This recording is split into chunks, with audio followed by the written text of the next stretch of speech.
شب قدر کے اندر انسان نوافل کس طرح ادا کرے، یا اس رات کو انسان کون سی بندگی اور عبادت کرے تو وہ زیادہ بہتر ہے؟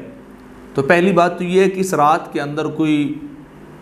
فکس اور مقرر کردہ کوئی طریقہ عبادت نہیں، بلکہ عمومی طور پہ بتایا گیا ہے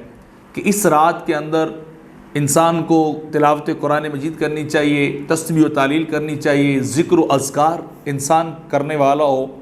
نوافل کو ادا کرنے والا ہو۔ یعنی یہ رات آپ کسی بھی طرح بندگی کی صورت میں اللہ رب العزت کی بارگاہ میں بیداری میں گزاریں، اپنے گناہوں کی معافی مانگیں، اپنے لیے، اپنے ملک، اپنی ملت کے لیے بہتری کی دعائیں مانگیں، اپنے گناہوں کی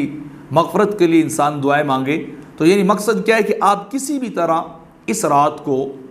جاگ کر گزاریں، بندگی میں گزاریں۔ تو خاص طریقہ تو نہیں، لیکن کچھ بزرگوں نے طریقے نقل کیے، جن میں فقی ابو لیث رحمۃ اللہ تعالی فرماتے ہیں کہ شب قدر کے کم از کم نوافل 2 رکعتیں،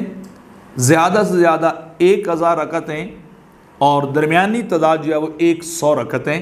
تو یعنی اس طرح آپ چاہے تو کم از کم ادا کر لیں، درمیانی مقدار 100 رکعت کو ادا کر لیں یا 1000 رکعت کو ادا کریں،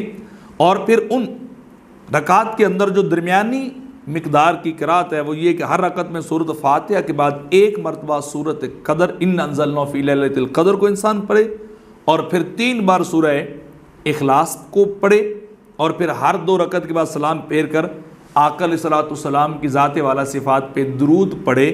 تو یہ طریقہ بزرگوں کی طرف سے منقول ہے کہ یہ زیادہ نوافل کا بہترین طریقہ ہے۔ کس طریقے سے کوئی انسان جو ہے اس رات کو گزارے اور نوافل کو ادا کرے تو اسے زیادہ اجر و ثواب جو ہے وہ ملے گا۔